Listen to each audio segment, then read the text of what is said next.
Welcome one and all into Columbus, Ohio, where I'm doing my show from today, and not my usual spot. You can see the background and stuff is a little bit different, but we're still here doing a Friday morning reaction to the college football playoff quarterfinal round.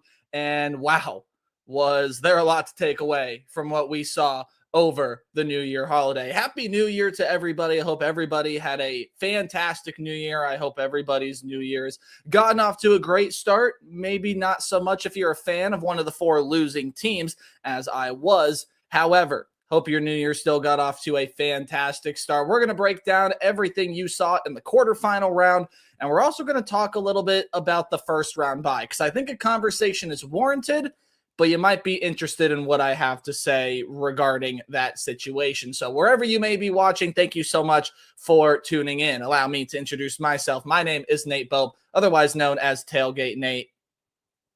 That is what you see, obviously, on the channel. But hey, you got to get to know me by name too. And if you want to get to know me more, as a college football fan, you want to see everything I have to say about the world of college football, hit the subscribe button on this YouTube channel if you haven't already. Go follow me on social media as well at Tailgate829, Twitter, Instagram, and you can see everything else I get to do in the professional realm of sports media. This is just one of the very few things that I get to go do. So, hey, thank you all so much for tuning in, stopping by on this beautiful Friday morning. I know it's a little bit snowy outside where I'm at, but the sun is shining, so that's good. And the sun shined on college football, as is tradition, on New Year's Eve and New Year's Day. We did get some pretty fantastic games, and we'll break all of that down here in just one moment. Those of you in here, you may, again, just tell me what it is that you're thinking. Tell me how your New Year was. Scotty, that is a question that I think that we will answer here throughout. The Miami defense or Ole Miss offense. We'll give a tiny little preview into the college football playoff semis, but I do want to save that for a different show. I don't have much time today, so we're just going to be reacting to what we saw while it's still fresh in our brain, and then I will be predicting the semifinal round in a later live stream. So we'll give it a couple more minutes here, and then we'll get going on talking about what we saw in the college football playoff quarterfinal. And I mean, just some initial thoughts before we dive into the specifics. There are a ton of conversations that can be had around what went down and what we all saw in the quarterfinal round. So many storylines are set to be written throughout the rest of the college football playoff. You're going to have just so many great battles here. You have a rematch on one side, but all in all, you're going to have a team that has not won a national championship in either a long time or ever walk away with that college football playoff trophy, which I think is absolutely fantastic. It's going to make for some really interesting football games come here this upcoming weekend, this upcoming Thursday and Friday, before we find out who goes to play in the national championship. And hey, you could even have a home game for one of the teams that is still alive if they were to get to the national championship. All things that we are sure to discuss either in this show or in later shows. But as we're about to hit the 5-minute mark here, we're going to go ahead and start breaking down the college football playoff quarterfinals. We are going to be breaking them down in the order that you saw them on your TV screen. So, of course, we'll start with the one game that happened on New Year's Eve between Miami and Ohio State. We'll then break down everything that happened on New Year's Day. Already a lot to talk about with this first game coming up.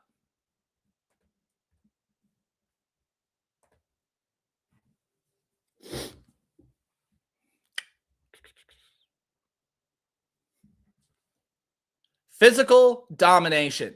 That is exactly the way that you ought to describe what Miami did to Ohio State in the Cotton Bowl Classic. The Hurricanes are moving on to the Fiesta Bowl in the college football playoff semifinal, 24-14. And I don't know if I have seen this Buckeye team get outcoached, outworked, outmatched probably since that 2016 game against Clemson. There are probably a couple other examples many of you may come up with, but this game was physically dominated. You knew the trenches were going to be an important thing moving along in this game to dictate how things happened.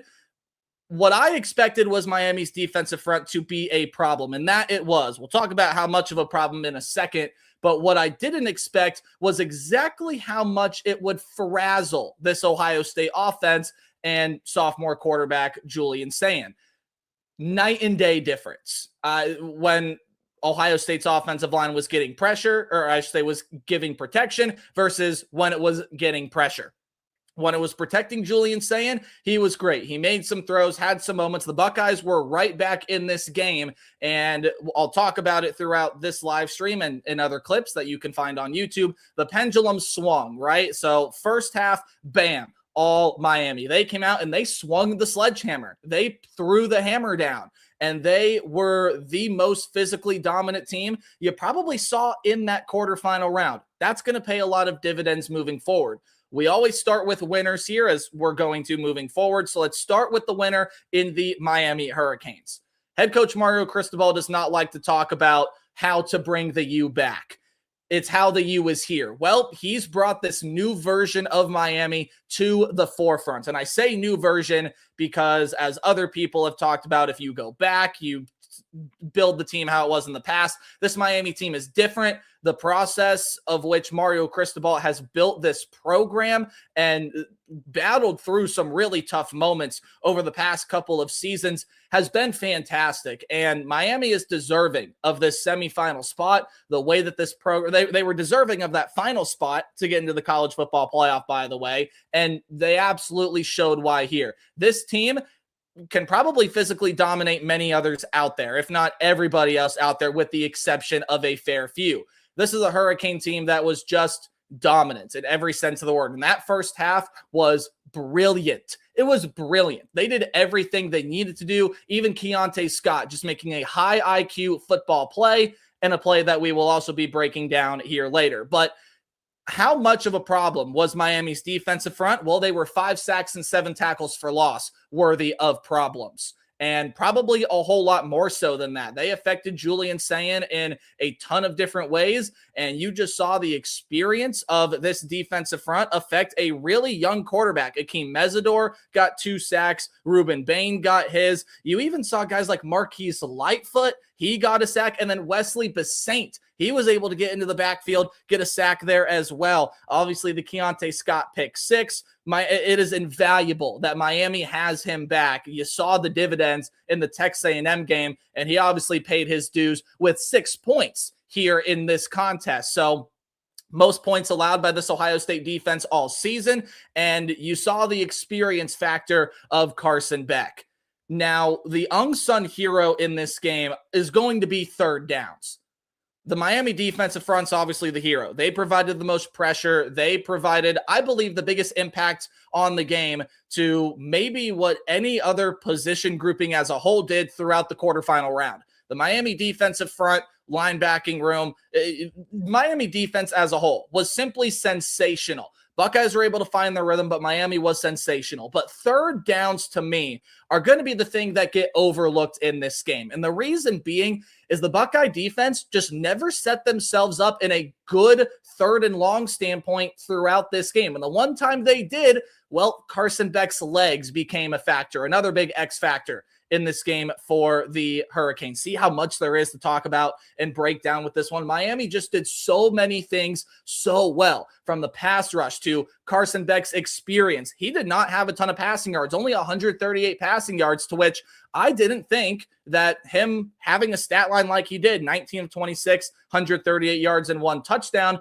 I did not think that was going to be conducive to winning this game. I think if you told Matt Patricia and the Buckeye defense that, they might say, okay, I think our offense can score enough to be able to match that. Well, here's the other thing, and this is why trenches were so important. Mark Fletcher was doing his thing. He averaged 4.7 yards per carry, kind of exposed this Buckeye run defense a little bit. Same thing that happened in the Big Ten championship game against the Indiana Hoosiers, and Carson Beck just made the experience plays. Nothing was flashy. Nothing was, it wasn't a Trinidad Chambliss and Gunnar Stockton backyard football moment, but it was good, solid quarterback play. And boy, did it pay its dividends. Did it pay its dues? And it was awesome to watch this Miami team and how physically dominant they were. Maybe not so much for the Buckeye faithful. But third downs were also a big key. I keep forgetting to talk about this, so apologies for my scrambling. Third downs were a big key because the Buckeye defense never set themselves up in a good enough standpoint. And when they even got them into a 3rd and long, I believe it was a 3rd and 11 second half, Miami converted that, and it was all on Carson Beck's legs. And you saw that happen over and over and over. Miami was 7 of 14 on 3rd down. Ohio State was 3 of 10. The offense never got into good 3rd down scenarios. And even when they did that 3rd and 2, Julian Sain should have taken a page out of Carson Beck's book. You've got to run that football forward, and that's just the style of quarterback that Julian Sain is up to this point forward. So Miami did so many things really well, very impressive throughout this contest, and absolutely deserving to move forward here in the college football playoff with just simply how physically dominant they were. You throw in the 3rd down domino, you throw in Carson Beck's experience, making the right reads at the right time, running the football at the right time. This was a great performance from the Miami Hurricanes, and we'll get back to talking about them later. Now it's time to talk about the Buckeyes. National champions last year. They will not obviously be repeating as national champs this season. A lot of the blame is going to be thrown on Ryan Day because I think a lot of the Buckeye fandom looks at Ryan Day calling these plays. And there's just this weird ire, and there is this weird sort of, he's not a great play caller. He can't do that. I think we forget how good of a play caller Ryan Day can be. And as the head coach, as the guy that was calling the offensive plays with how lackluster the offense looked throughout much of this game, he's going to be the easy target, and he's going to be the easy guy to get the blame. The Miami defensive front is to blame for exactly to what happened to this Ohio State offense. Julian Sain could never get in rhythm. The offensive line, I'm just going to say it was horrible. It was not good. It did not provide much protection. Now, when it did provide protection, and you see those first 2 drives in the second half for this Buckeye offense, a long touchdown drive followed by a second long touchdown drive. And all of a sudden, you started to feel like, okay, this is where the Buckeyes start to lighten things up. They made some big plays on defense, and they had a chance to drive down the field, take the lead. The Miami defense just stood tall, and that pass rush and that pressure got to this Buckeye offense again, and the pendulum swung back to the way of the Hurricanes. That's exactly what this game was. Miami just came out through in punches, and they bullied this offensive line. I don't know how much you want a redshirt quarterback, or technically a redshirt freshman. I'm going to go ahead and give him the sophomore.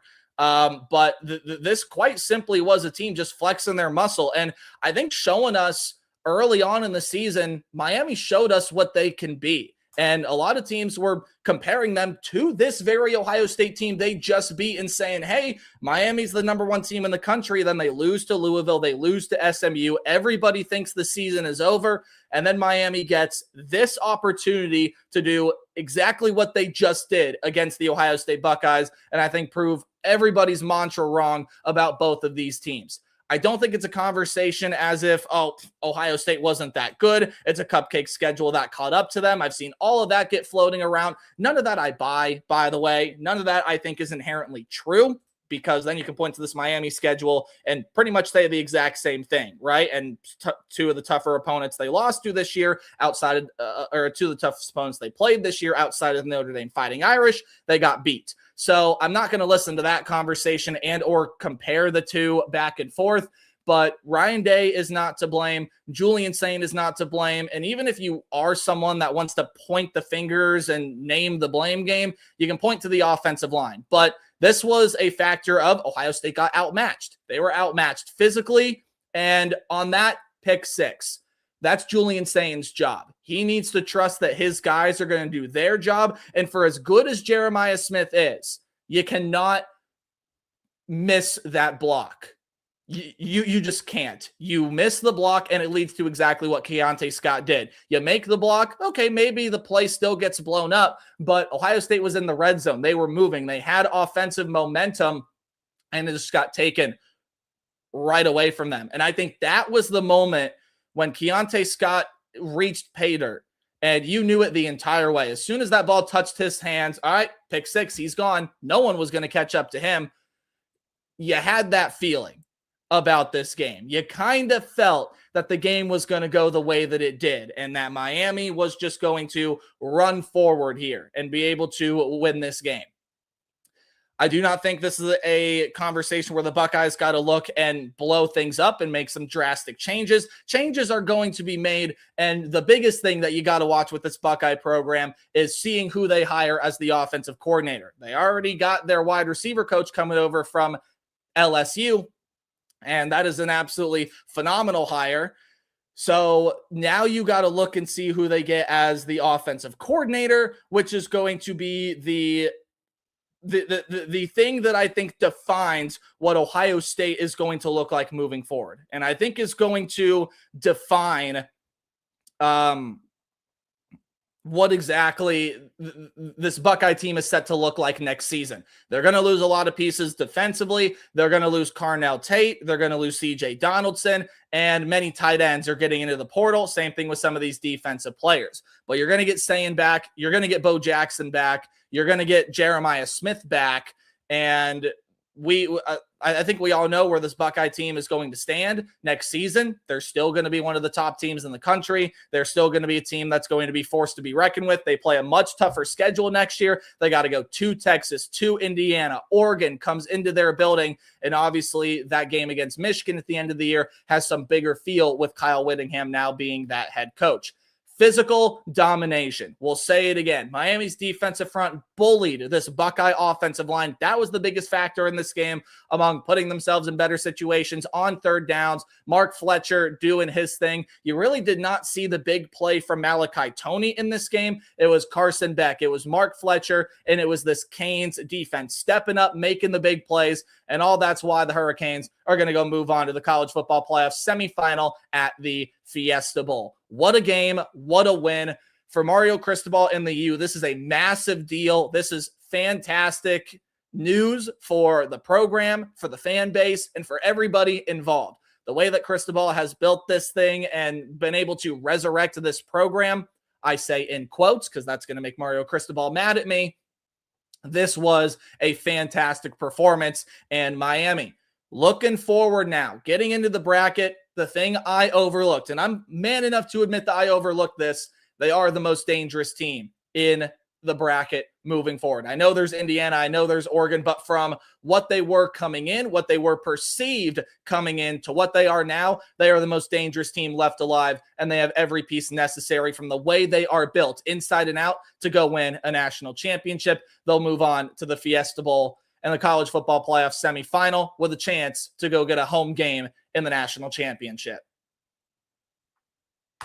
So there you have it. There is my review on Ohio State and Miami. I mean, shock and awe from the Buckeye fan base. Everybody's calling this thing an upset when it probably should not be looked upon as such. However, a fantastic win for this Miami program, and they'll carry all this momentum moving forward. Scotty, that is correct. They did bully Ohio State in the trenches. If the offense doesn't step up more, I think you give some credit to the Buckeye defense there as well, being able to make the stops, slow things down. Hurricanes, I think the one thing they really need to work on, and I'll talk about this more when I preview the semifinal games in a later stream, they got to hold on to the football more. The bounces of the ball were going their way. It truly was a day for the Hurricanes. They were getting the bounces of the ball when the ball got put on the ground. The one time it didn't was when the Buckeyes recovered the fumble on the very first drive, and a huge turn of momentum at the time until that pass rush for Miami did what they did. So that's the thing that I would worry about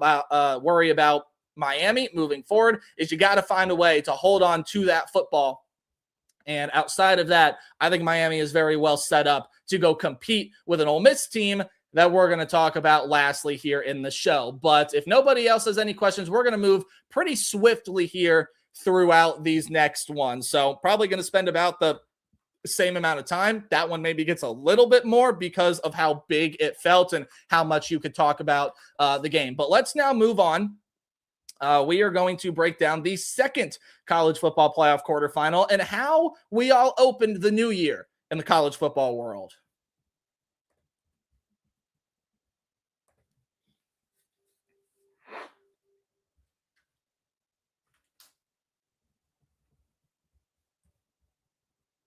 Got to make a score correction. Sorry.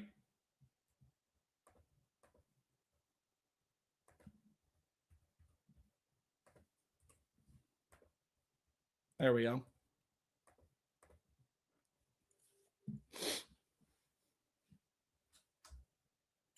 The first shutout in the college football playoff since 2016. You have to go back nearly a decade to when Clemson put the beat down on Ohio State to find the last shutout in the college football playoff. And boy, this game was a disaster, seemingly from start to finish for this Texas Tech team. No opportunities went their way. They had 4 or 5 turnovers, 4 of them throughout this contest, 2 fumbles, 2 picks. Oregon controlled the clock, controlled the pace, and even then, the Oregon Ducks did not play a perfect football game. They did not. The Texas Tech defense came up with some stops, and they forced this Oregon team into some situations and scenarios in which Oregon did not want to put themselves in, aka settling for field goals when they should have gotten the 6 points, 7 after the extra point. However, Oregon's defense did enough, and the Texas Tech offense was pretty much a complete disaster up and down. There were some nice plays made by this Texas Tech team to stay in it, but I'll tell you some of the things that went down in this game. How about the Ducks going for it on 4th down 8 times? 8 times they went for it on 4th down. And it worked out 4 of the times, and some of the times you could kind of say, okay, this is Texas Tech's opportunity to steal some momentum. Oregon did not convert this 4th down. Let's go. Let's run it up. And Texas Tech could just do nothing with the football, seemingly all day. Baron Morton only 137 yards, 2 picks. Now, the bright spot on the offense was Jacoby Williams, because the overall stat line looks good, but 50 of those yards, 50 of his 81 yards came on one play. So you take away that, he went 12 carries for 31 yards. So still not a great day there. Terrence Carter had himself a nice catch. Reggie Virgil had himself a nice catch. But this was Baron Morton not being the quarterback that Texas Tech needed him to be. This was Texas Tech having ball security issues, not reading this Oregon defense right. And if you're cynical, you can say that they were too big for the moment, but Oregon did not play a perfect football game by any stretch. The fact that this thing is 23-0, I think tells a lot about the way this football game was played. It was sloppy. It was messy. And the environment overall was just not that good. I'll be honest with you. The environment kind of sucked. It was not good. But this is an Oregon team that did well more than they needed to be able to win this football game offensively. You started to see Dante Moore flex his muscles a little bit, and I think you can see him flex his muscles a whole lot more. It was this run game that really still did not have that much success, but was the thing that kind of put the foot in the ground and said, all right, we'll step up when we need to. No run over 10 yards for the Ducks. The Texas Tech defense played a good game, right? In stopping Oregon in the opportunities they needed him to, slowing down this run game, and not letting Dante Moore in this passing game get going when it has those lethal opportunities inside the red zone or to be able to create the big play down the field. This was the turnover game, and this was the turnover battle. Do believe that Oregon ended up returning a fumble for a touchdown as well. No. Close to it, because the fumble got returned to the 6-yard line. Then Jordan Davison punched it in on the very next play. That happened in the second half. But, I mean, Oregon missed a lot of opportunities in this thing too, man. I mean, going for it 8 times on 4th down, A, that shows you what kind of coach Dan Lanning is, first and foremost. But B, what it also does is, I mean, that means they turned the ball over on downs 4 times. And they were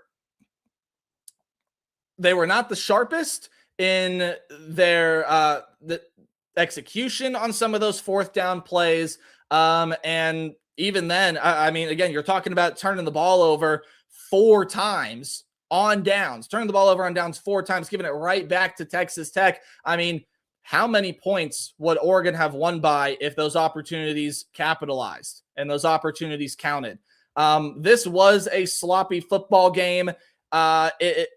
all up and down. And the reason that Oregon went for it 8 times on 4th down was because they were 4 of 19 on 3rd down. So that's just north of 20%, not the kindest percentage to Oregon either. Neither of these teams could run the football, but it was Dante Moore just being a little bit more than Baron Morton and playing the mistake-free game from this Oregon offense. That was the big difference in being able to win this contest and being able to move forward in the college football playoff. They will now move on to play in the Peach Bowl. For Texas Tech, actually, I just said in my last video, we start with winners. So for Oregon, in order to beat Indiana, because we'll talk about that game next, in order to beat the team that they are set to play in the college football playoff semifinal, they've got to learn from that game in Eugene earlier this year, and they've got to play a cleaner brand of football. They have just got to be able to fix some of the things and capitalize on opportunities more. This just was a game of missed opportunities, I really think, on both sides. But this is an Oregon team that has got to get better at avoiding those tackles for loss. Texas Tech did get some pretty solid pressure. Again, you give a lot of kudos to this Tech defense. It did everything it needed to be able to help Tech in the best way it can and try to push this team forward to the college football playoff semifinal. The offense was just dysfunctional all day. This was a Red Raider defense that forced 9 tackles for loss, even 9 tackles for loss, and had a big part in why Oregon turned the ball over on downs 4 different times. Some of those 4th down plays were good calls. They were just good defensive plays from this Red Raider defense. And that's where they put the effort into this team in the offseason. Obviously, that defensive front, it paid its dividends in its game. They brought in a ton of stars from other programs to star here for this Red Raider team, and it worked. It did work. But the offense was not what it needed to be. And I don't think that this was a case of Texas Tech playing the Big 12 schedule and they got exposed here, because the defense did pretty solid. Aside from not being able to contain Dante Moore and some of these Oregon wide receivers from time to time, again, we've already talked about it. The run defense was good. They provided pressure. It was the offense, man. The offense couldn't get it going, and the turnovers were a big reason why. Texas Tech had plenty of opportunities to put points on the board. Then they would fumble the football. Then Baron Morton would throw a pick. He even threw one in the interception that really he probably had no business even throwing that football. Tried to find Coy Eakin in the back of the don't want to sound like Corey. Coy Eakin in the back of the end zone, and it quite simply double teamed. I don't know what he saw / didn't see on that play, but that's an ill-advised throw, and the Texas Tech offense just got beat down and handled, and the turnovers did not play a part in helping that out in the slightest bit. So Oregon's going to move on here.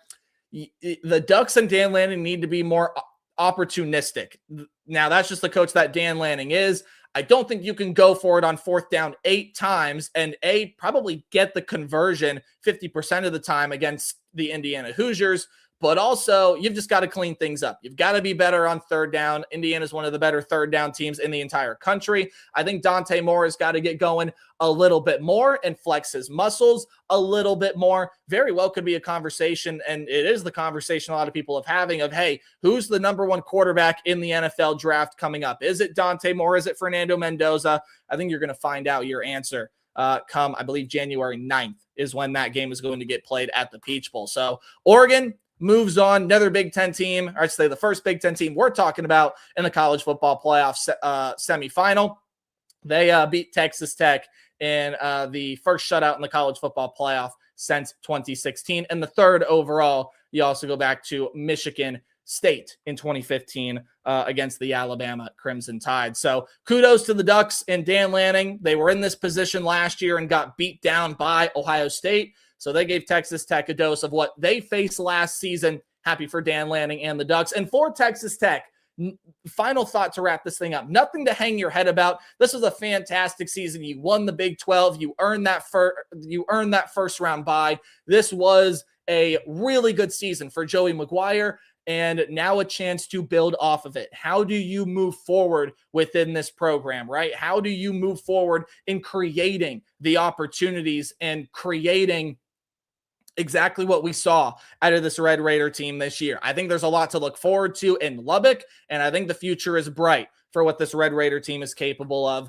moving forward as a program. But the Ducks will be the ones moving on. They get into the college football playoff semifinals. First time they've been there since 2014, when they went all the way to the national championship. And they're looking to win one this year. And same thing I said about Miami. They have every piece needed to go win a national championship. Absolutely. All right, Scotty, what have you got to say? Scored less, but yeah, I this will not get clipped and put on the YouTube channel. So this is a stream exclusive for those of you in here.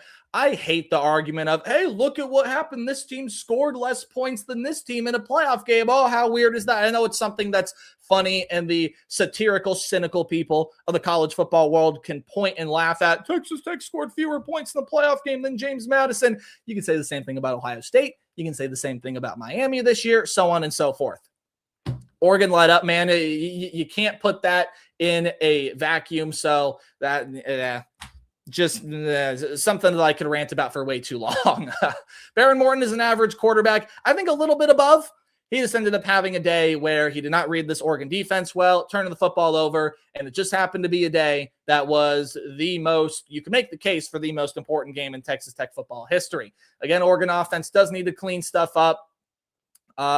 Loss in this margin hurts the Big 12. Yeah, I mean, for what the national conversation is going to be, absolutely. I think when you look at it from a realistic and obvious point of view, I don't think it should as much as it's going to. So that's my 2 cents on that. And the Oregon Ducks are moving on to the college football playoff semifinals. So now we have half of the field set. It is the Miami Hurricanes and it is the Oregon Ducks. So takeaways from the first 2 games. I think you saw the team that, and Oregon's defense, I didn't even really talk about it there. Oregon's defense, oh boy, why did it go away? Oregon's defense forced 4 sacks and 7 tackles for loss. So you could even make the case that, look, man, the team that was more physically dominant has won these first 2 semifinals. And you can probably say the exact same thing about the third semifinal. And you could argue most lopsided affair of the quarterfinal round.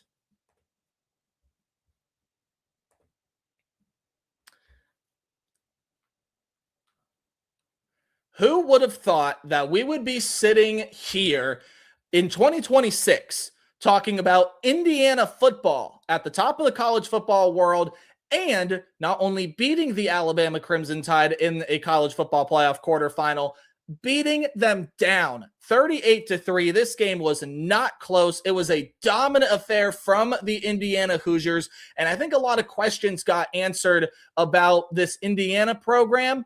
And there's going to be a lot of different things you can take away and talk about from an Alabama perspective. So let's view this from the Indiana perspective first, obviously, because they are the winner in this game. Now that Ohio State is out, this thing feels wide open.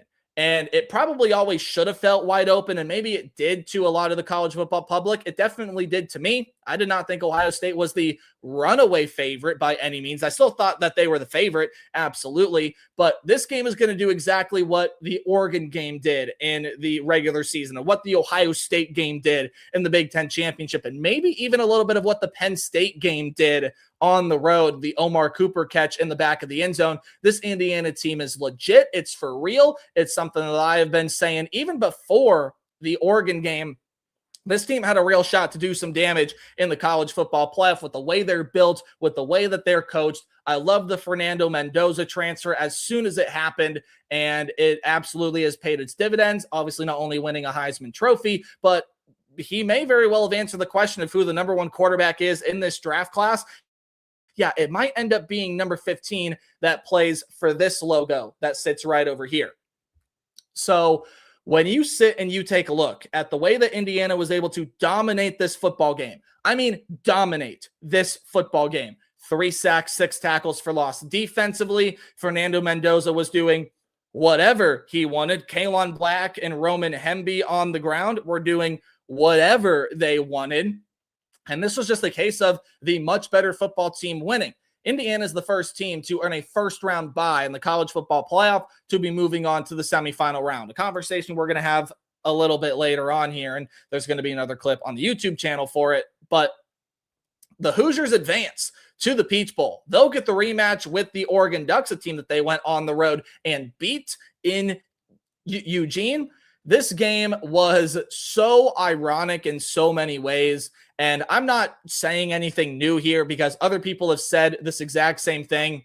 I believe this was even on Get Up this morning, the exact thought that I was thinking all throughout this game. This game looks like what Alabama would be doing to teams back when Nick Saban was the head coach. Curt Cignetti is a guy that has been under the Nick Saban arc. And Cignetti is... You have to just think now, he's triggered a clause in his contract that's going to make him one of the top 5 or top 3, one of the two highest paid head coaches in the country. Absolutely deserving of it. 100%. Guys, we're talking about Indiana football here. I think I need to put this more into perspective. And again, it's nothing that hasn't gotten put into perspective before. And they probably said it on broadcast about 80,000 times. Indiana is the second losingest program in college football history. And there have been 130 some plus years of Indiana football. This is by far and away the best one. And Alabama is the third most winningest program in college football. Well, you see the results of the times and the changes of the times. This Indiana Hoosier team is legit, man. They are going to be the favorite for the national championship. They, albeit, have a smaller defensive front. It is absolutely dominant. Fernando Mendoza is a dude, is a dog. He's got weapons on the outside and really spread the wealth around. Charlie Becker had 2 catches for 51 yards. Omar Cooper, 3 for 45. Both of those 2 guys with a touchdown. Also got one to Elijah Surratt, who had 4 for 40. I mean, this is an Indiana team. I've already mentioned Kalon Black, Roman Hemby, 99 yards for Black, 89 yards for Hemby, a touchdown for each of them in around the same load. Hemby did end up having 3 more carries than Black with fewer rushing yards, but still, man, this was a phenomenal performance. Start to finish, up and down the football field. I cannot say enough good things about the way that Curt Cignetti has absolutely dominated the college football world, in my opinion, because this story, I mean, Curt Cignetti said it pretty darn well, right? This would make a hell of a movie. Just look at the program he was taking over. Look at what Indiana football was before Curt Cignetti got there.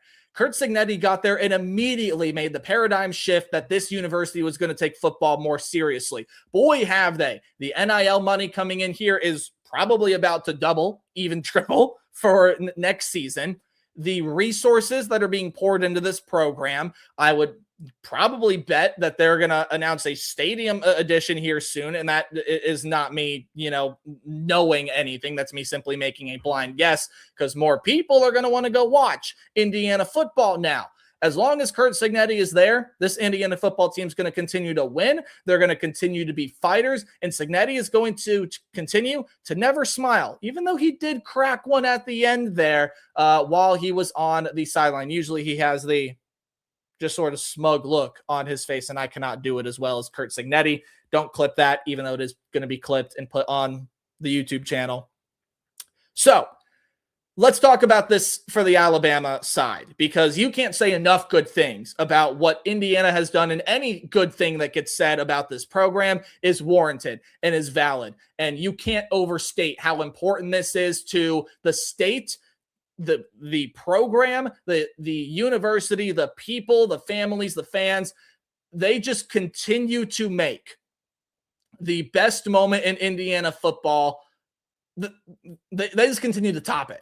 and they have a chance to do something really special this year. 2 more wins and they're hoisting a national championship trophy. And I think there's absolutely no doubt now, if there was any before this game, there is none now to say that Indiana is the favorite and the team to beat, even though this does feel like a wide open playoff field now. From the Alabama perspective, what do you do? I mean, sure, you didn't lose in the first round of the college football playoff, but a lot of Bama fans are going to take a look at the logo on the other side here and say, we just lost to Indiana. Are you freaking kidding me? Now, that's in a vacuum, obviously, and it's not warranted for the football team that Indiana has put on the field this year. But Alabama had one big glaring issue all season long, and it was that they couldn't run the football. And, well, that got immediately tested against the team in Indiana that defends the run as good as any across the country. 17 carries, 23 yards. That is just not going to get it done. It barely got the job done against the Oklahoma Sooners, and that's because the pendulum was on their side. The momentum swung their way, and Alabama was able to come back and assert itself and say, hey, we're still here, right? Alabama is still here to stay. And now you take a look at this program, there's going to be a lot of conflicting thoughts, I feel, because you look at Kalen DeBoer, who I still think is a really good head coach. Kalen DeBoer is going to get a lot of scrutiny, kind of the way that I talked about Ryan Day, right? Ryan Day is going to be getting a lot of unfair criticism because of the way that the Cotton Bowl went against Miami. Kalen DeBoer, while it might be a little bit more fair than what you're getting said about Ryan Day, it still is not that fair.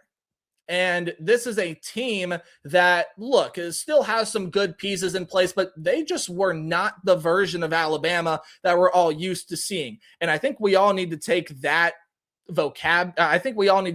phrase out of our vocabulary moving forward, because I think what some Alabama fans may not want to hear, but what they have to accept is this is quite simply not the Alabama team and not the Alabama program that you're used to seeing. And it's not going to be that moving forward.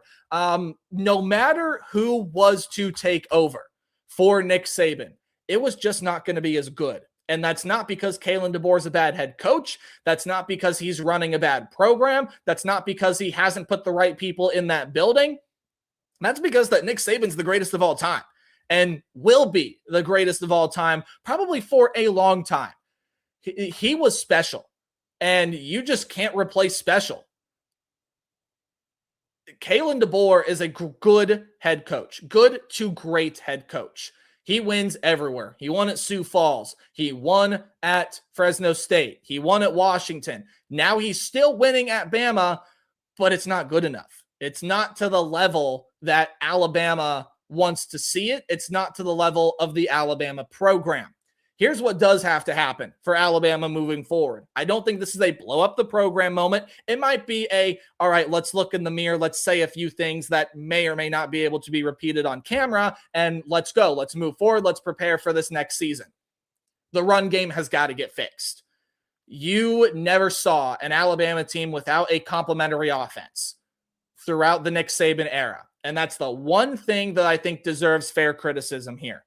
The defense can step up in many different ways. Sure, they got a lot of good young talent on that side and still should have some good players coming back and all the means necessary to add more through the transfer portal. But that run game has got to get fixed. If that run game does not get flipped around and changed, then this is an Alabama program that is going to get a whole lot more scrutiny.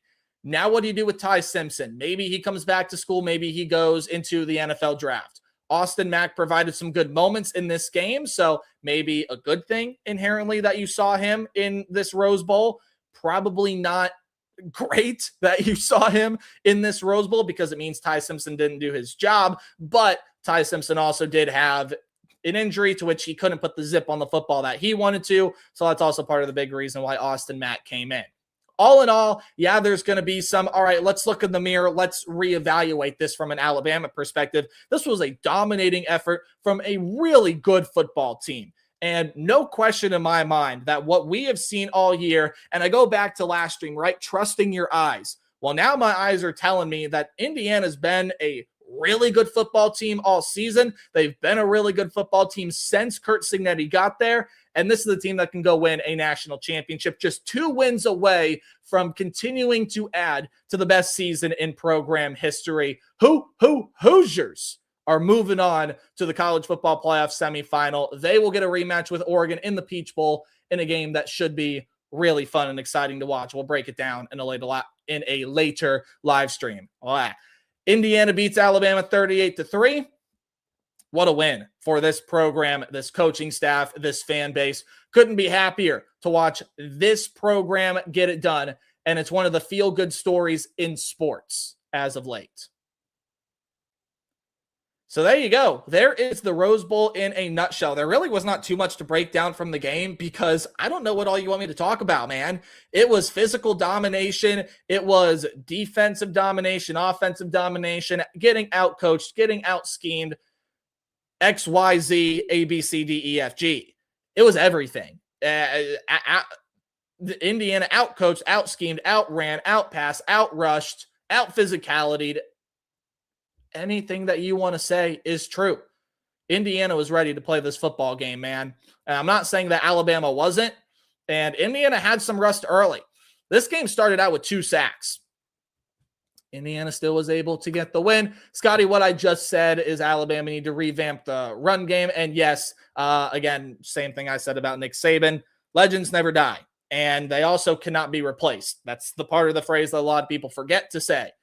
Nick Saban cannot be replaced, but the new era of Alabama football has got to be the new reality that sets in. And it's not going to be set in well. It's not going to be pretty, but it probably has to happen for some reason or another moving forward here in this program. Well, we do just got one more quarterfinal to preview, but I have neglected to say it here throughout this live stream. Make sure you're subscribed. If you're tuning into the live stream for the first time, first of all, welcome. I greatly appreciate all of you being tuned in, being locked in. I really do appreciate it. However, please hit the subscribe button. Go follow me on any social media right down here, or I should say right down here, at Tailgate829, Twitter, Instagram, anything that you want to go follow me on. I would be very, very happy for all of your support, all of it. And I would be privileged to have your support in that as well. Sorry, I had to change something on the back end there to make things run a little smoother, but should be good to go now. So let us talk about our final college football playoff quarterfinal, which was the game of the tournament so far. There's no question about it. And it's one of the better games that we have seen in quite some time. That ending was phenomenal. Let's talk about the Sugar Bowl between Ole Miss and Georgia.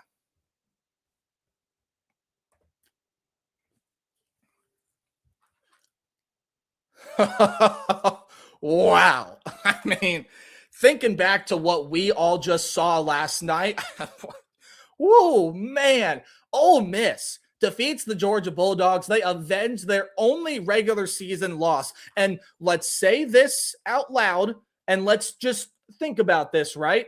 Without Lane Kiffin, Ole Miss is going to a college football playoff semifinal. This is insane. This is absurd. Along with Indiana, this is got to be one of the feel-good stories of the season. This game had everything and then some. It was excellent football from start to finish. What a 60 minutes we had. Now, there were some moments on both sides to which you are going to go back and look and say, oh, they could have done that a whole lot differently. You're talking about the Ole Miss clock mismanagement at the end of the first half. You're talking about Kirby rolling the proverbial dice and going for it on 4th down in your own territory. Ole Miss would go down and score on that very next drive. I know hindsight's 2020, but with the way that football game was going, you got to take a risk somewhere, and maybe a risk that personally I wouldn't have taken, but I'm not going to sit here and question the brilliance that is Kirby Smart, because Georgia's been one of the best coach teams in the country for a long time, and I still believe that they are. And you can't fault Kirby Smart. Well, you can, but meh. The point that I just said, not going to question that call. However, I will say it was definitely, again, not a call that I would have made, but This is why I'm sitting here in front of a camera and microphone, talking to all of you fine people and not on that coaching sideline right now. Big reason why. Man, this Ole Miss team, oh my goodness. First of all, you have to talk about the paradigm shift that happened at quarterback to start this year and how much it has paid off for this team. Coming into the season, everybody, myself included, was talking about Austin Simmons. Austin Simmons. This team is going to be what Austin Simmons wants them to be and what Austin Simmons makes them to be. There was no conversation about this guy coming over from a D2 school in Ferris State. And sure, he won a national championship over there, but it's not even the FCS level. It's D2. How can he come expect to play in the SEC of all conferences? Well, Trinidad Chambliss is a star, folks. And if you don't believe so, I don't know what else I got you to do to knock it through your head that Trinidad Chambliss is one of the better weapons in the country, one of the better quarterbacks in the country. In fact, you could even stretch the terminology to say one of the best, because I believe it. You should too. This was backyard football at its finest. And it was not just Trinidad Chambliss running around, making these crazy throws, flipping it out to Kawan Lacey when he had nothing left, rolling out and throwing a strike downfield, avoiding pressure all day long. Georgia did not have an answer for what Trinidad Chambliss was able to provide for this offense. Kawan Lacey, even with that shoulder injury, had some big moments himself as well. Even if he didn't rip off that explosive run, he still had himself some pretty good moments and some pretty decent affairs to be able to affect this game. But my X factor was Trinidad Chambliss. And you see exactly why that was the case. Georgia just had no answer for him. They could not get him down. They could not stop his quarterback run. When he ran it.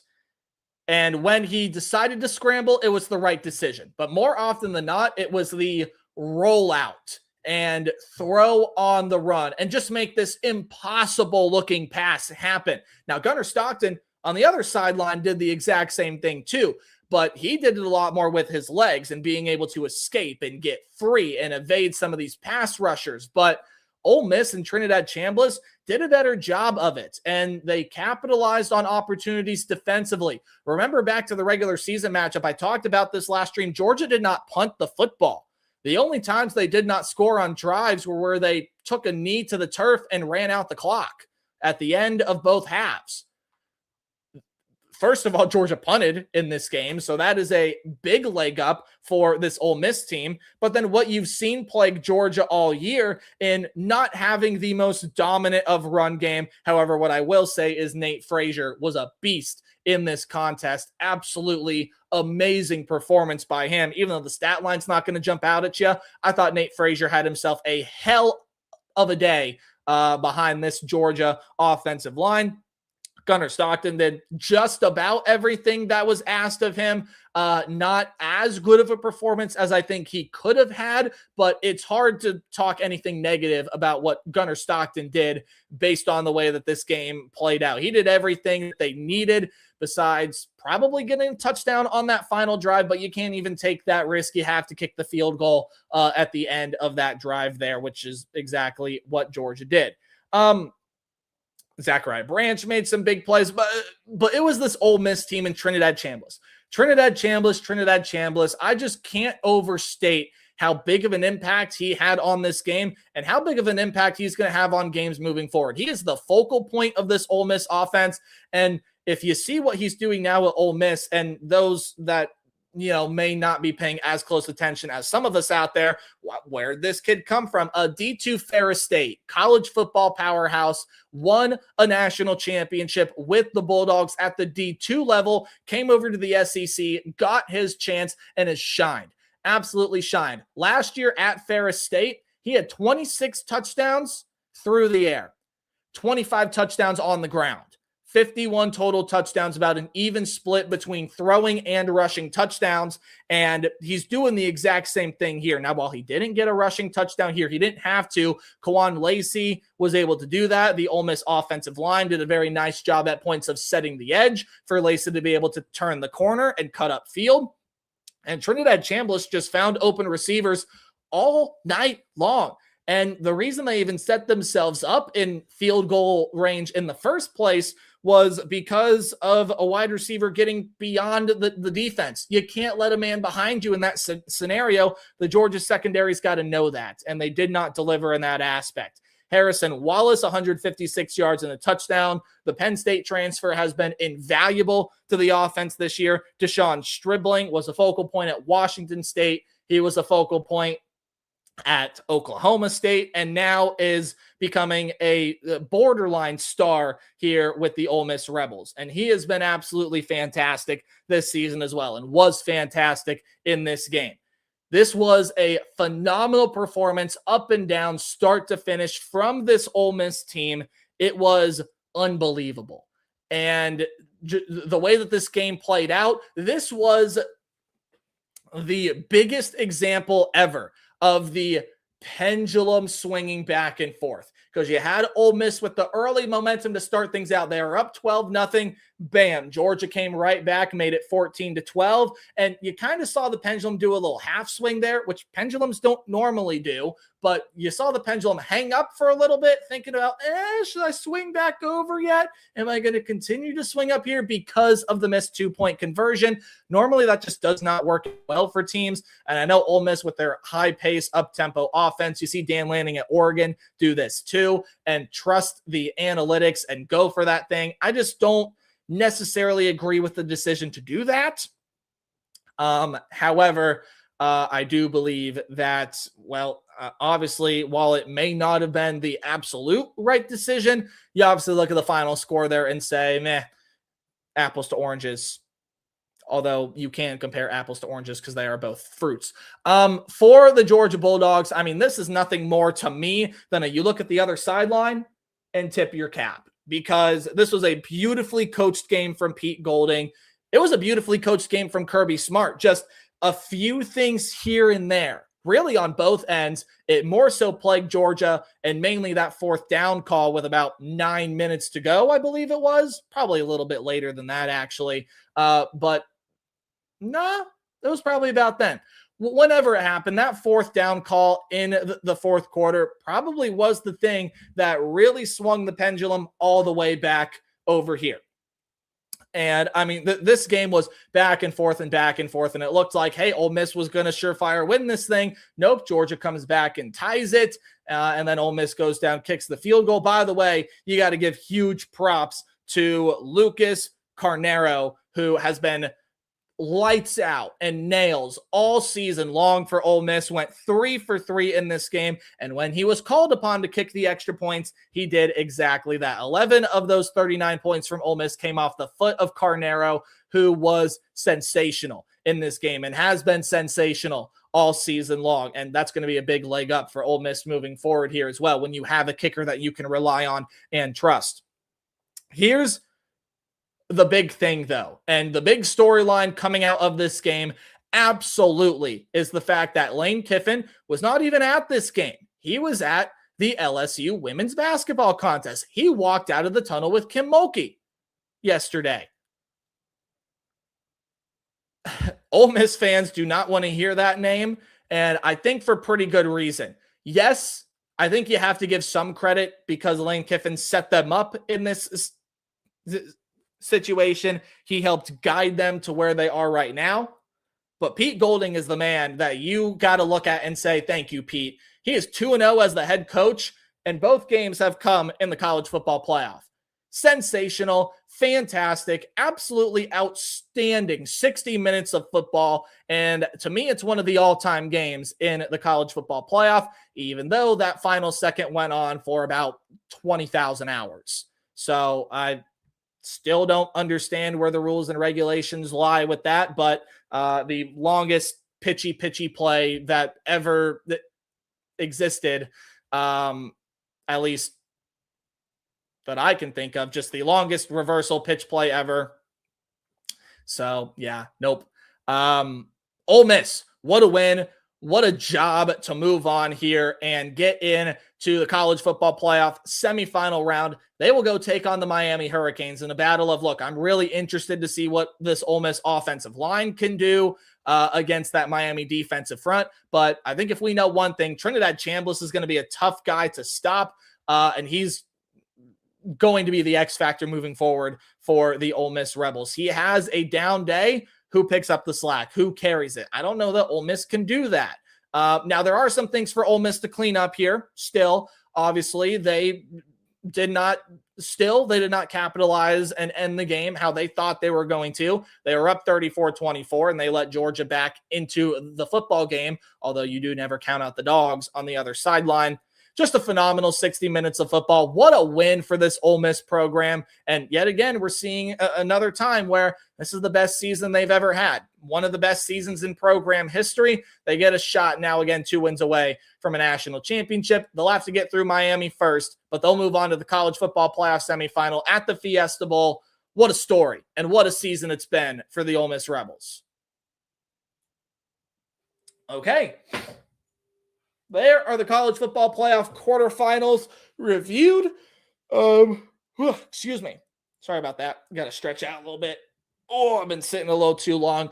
Speaking for that, it's been a little bit too long of a stream, at least than what I planned on. Hey, never a bad thing, though. Love talking about college football. So we are going to move on rather quickly here into our next topic of conversation. But what I do want to tell all you fine people on the internet, on the interwebs, is if you haven't done so already, please hit that subscribe button. Also, go follow me, Twitter, Instagram, wherever you have social media. The handle is right down there, and obviously right below here in the description of this live stream. You can subscribe and comment. I hear Scotty needs some company in that comment section. I've seen my good friend Steven Vitt. Thank you, Steven, for tuning in, and I'm sure others tune into the live stream there as well. So let's move forward with a really quick conversation that we are going to have here. And it's a conversation that, I think you know. So we're going to have a very quick discussion here about what has transpired in the first round, and is the bye to blame for all the upsets we're seeing in the college football playoff. We'll discuss it right now. And as always, I would love to hear your thoughts on what you all have to say. So, 1-7. You see right below me that is the record of teams that have earned a first-round bye since we moved to a 12-team college football playoff. And the one time it happened, you're looking at it right over here. And it happened just yesterday. Indiana thoroughly thrashing Alabama 38-3 in the Rose Bowl. You notice that it's the one different text because it's the one instance of it happening since we moved to 12 teams. The first round bye, what I will set the precedent for in this video is not an excuse. So this video is not me sitting here making excuses about, teams that, had a first round bye, it didn't help them, so that's exactly why they lost. No, in fact, I'll give you reasons why all of these teams lost. Boise State was not to the caliber of Penn State last year. Neither was Arizona State, and they lost because they played a really good Texas team, even though Cam Scadaboo balled his you-know-what off. Ohio State came out with their hair on fire. That Michigan loss lit something under them, and Oregon was not prepared for it. And Georgia did not play their best football game, weren't the best version of themselves, and didn't have their starting quarterback last season. Over here, Miami's defensive line physically dominated Ohio State. Oregon, same sort of thing. You know what, guys? I made the same mistake. I made the exact same thing. Gosh dang my score object permanence. There we go. That's much better, isn't it? All right. All right, we'll do this again. Sorry about it. 1-7. That's the record of teams that have earned a first round bye in the 12-team era of the college football playoff.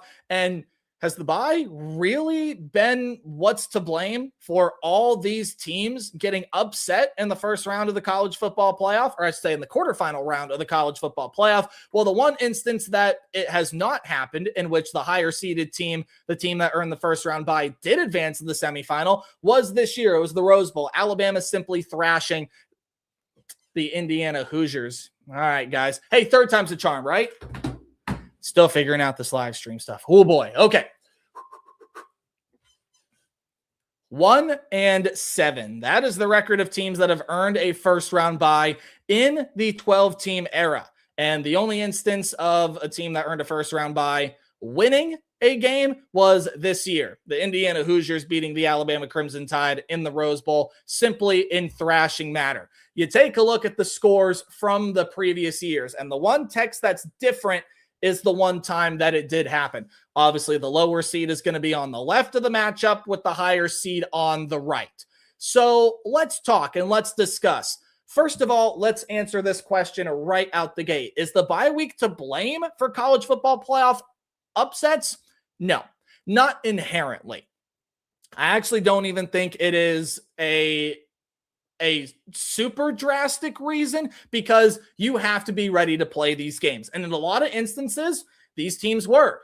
Georgia was obviously ready to play their game yesterday. And you look at last year, I mean, I think Boise State provided all that they could, even though Maddox Madsen did not have a great game last year. And Arizona State and Cam Scadaboo, man, I mean, they came out with their hair on fire. You saw Sam Levitt throwing some nice passes to Jordan Tyson last year. So the Arizona State Sun Devils by no means are a team that I would look at and say, ooh, the bye week hurt them. Same thing with Georgia and whatnot. But it does hurt teams in one very simple aspect. It's too long to wait. Now, I'll get more into that here, but what I have to set the precedent for in this very quick conversation is that the bye is not an excuse, nor should it be. You have to be ready to play these football games. And for a lot of the programs, for Arizona State, for Texas Tech, for Indiana, who ended up winning, it is their biggest, for the Boise State Broncos, it is the biggest game that the program has had ever or in a very long time. And I'm just now also realizing, and thank you to a commenter for this, Jordan Tyson did not play in that game, but Sam Levitt was hitting his shots to some of the other guys there. So thank you for that. Now, again, there are reasons to explain everything and all of the reasons why teams are 1-7, but that record does make this a conversation. I think it has to. And again, it's not inherent that the bye is solely to blame, because I'll run through every reason right now. Maddox Madsen threw too many picks, and Boise State was not up to the level of team that Penn State was last season. Arizona State did everything they could, man. Cam Scadaboo played with his hair on fire. Sam Levitt, even without Jordan Tyson, got it right this time, was hitting some shots to some receivers that stepped up.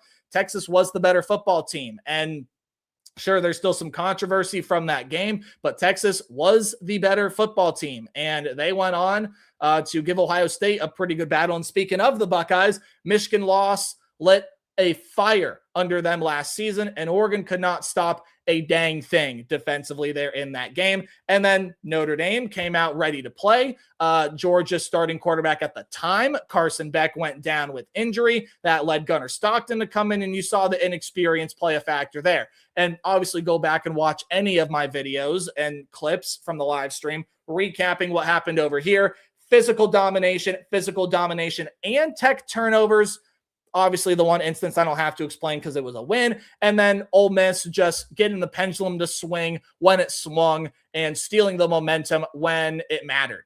And obviously, this Georgia run game, pass rush did not get as good did not have as good a days as Kirby Smart and the Georgia fandom would have wanted. Here is the problem, though, with having the bye week. It's too long to wait to play a football game. You got lucky this year in that and obviously last year it was the precedent, but this year with the format of, hey, teams that the teams that did not win their conference don't automatically get a first round bye. That means teams that didn't even play in their conference championship game, if they're good enough, could have earned a bye. If Texas Tech was, say, a 9-3 Big 12 champ, Oregon would have gotten a first round bye this season. Pretty plain and simple conversation at that. This is a format that, look, I think we all know has its issues. We all know has its problems. But 25 days this year, and last year it could have been even more or less, whatever it happened to be last year. It's too long to wait to play a football game when you're also going up against the team that is already back into the flow of playing games. And I know that might not matter to some people as much as it does to others out there, but that's going to be the conversation that's to be had. We have a team that, if this is the format that the College Football Playoff Committee agrees upon and whatnot moving forward, which there's no contract signed, we'll talk about that more a little bit later. But if this is the format that they're going to end up sticking with, you've got to find a way to change the first round bye thing, or at very least smush the schedule in. Because what if we have a team that just did not even play in a conference championship game, but they earned a first round bye, aka if Oregon would have been that team this season, they would have waited over a month to play a football game. Over a month. Now, I am a believer in momentum. Okay, I'm a firm believer in momentum. I know there are some people out there that are not. Okay, some people just don't believe that momentum exists. They don't believe it's a thing. I'll tell you, anyone that's been on a coaching sideline, a player sideline, they believe it. Momentum is a true thing. And when you take yourself out of the flow of the season, it does hurt your team to a degree, some more than others. And I think you saw that apparent with some of the matchups that we've seen over the past couple of seasons. Is it the only thing? No. And again, I'll say, is it an excuse? Absolutely not. And if you're going to claim it as one, it is not a good one. In fact, it's the worst one that you can make. But this is the conversation. This becomes a bigger conversation that the calendar is broken.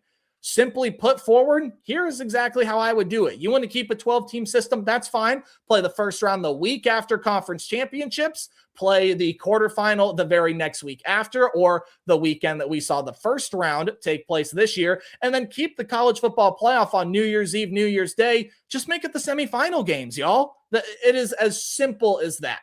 As simple as that. And then you have your national championship that second Monday in January, because we all know that they're not going to end up changing that from the Monday time slot. In a perfect world, you have that on a Saturday night, the way God intended college football to be. However, that is not the case with media rights and money and this thing, right? So just to keep it simple, second Monday in January should be the absolute latest. And then bam, you start the calendar from there moving forward. And that's something that we're going to be tackling in the offseason. I'm going to make my own version of the college football calendar because the thing needs rewritten. This is part of it. This is going to be a conversation.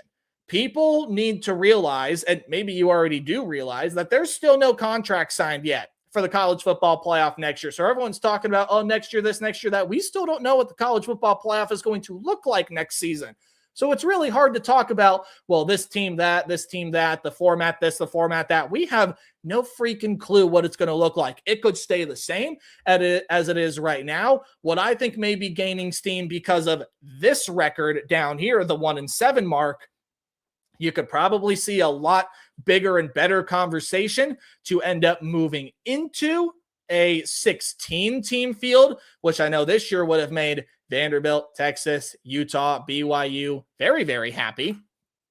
But you also do have to look at just, again, the way that things are going to end up playing itself out and the trends that we have seen in the playoffs as of now. The trend has been first round bye teams have not had a lot of success. The teams that get that bye straight to the quarterfinal round have not had a lot of success. And I think the one instance that it has happened was simply a case of the much, much better football team. This is a system that is flawed. And I think we all know that it's flawed. We all admit in many different ways that it is flawed. And just the way that things have shaped itself out. it's going to be a conversation within that room. Absolutely. One other thing that I will say about the first round bye. Yes, it's too long to wait to play football. Yes, it takes you out there, but it should not inherently be a bad thing. The reason for the bye is to reward the teams that had the best regular seasons. Well, that would be Indiana, that would be Ohio State, that would be Georgia winning the SEC, and that would be Texas Tech for what they did, dominating the Big 12 all season long and dominating their way to a conference championship. So the bye week gets that right, and it got it right this year in being able to reward the teams, but it doesn't reward them in the way that it should. It does not give teams the best chance possible in what should be a favorable matchup. Look, got a flawed system last year with Ohio State, what a lot of people felt like was the most talented team in the country entering the season to match up with the #1 overall seed. So the system was flawed last year for that reason. Now you're starting to see it get exposed in a different way. It's still flawed because of the whole group of 5 conversation. Go back and watch that video. I talked about the ways to solve that. But the way that you do this is you smush the calendar or you get it to 16 teams and blah, you go ahead and move on forward. The FCS does this very nicely. Guys, they just play it the very next weekend. D2, D3, they do the exact same thing. Now, D2, there are no more first-round buys. There used to be one, and you still saw those teams had a lot of success because they're not waiting nearly a month, if not more than that, to play a football game. So that can't happen moving forward.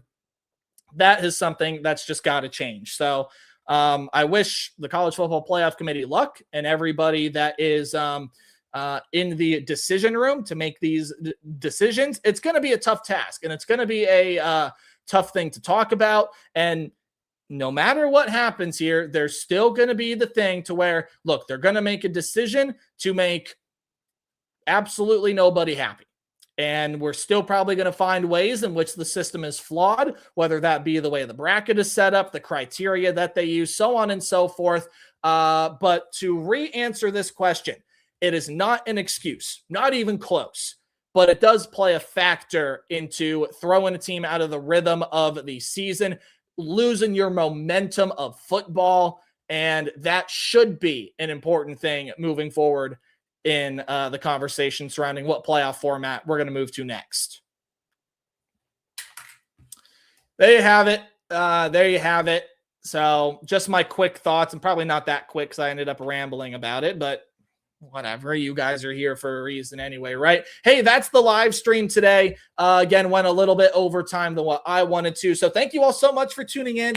I am going to get out of here. I would love to sit and talk with all of you, but I have got to get going. Got some work to get done, and got a road trip that I need to get on here pretty soon. So thank you all so much for tuning in. Again, my name is Nate Bope, otherwise known as Tailgate Nate, reminding you to play hard but tailgate harder. And I'll see all you guys in the next live stream.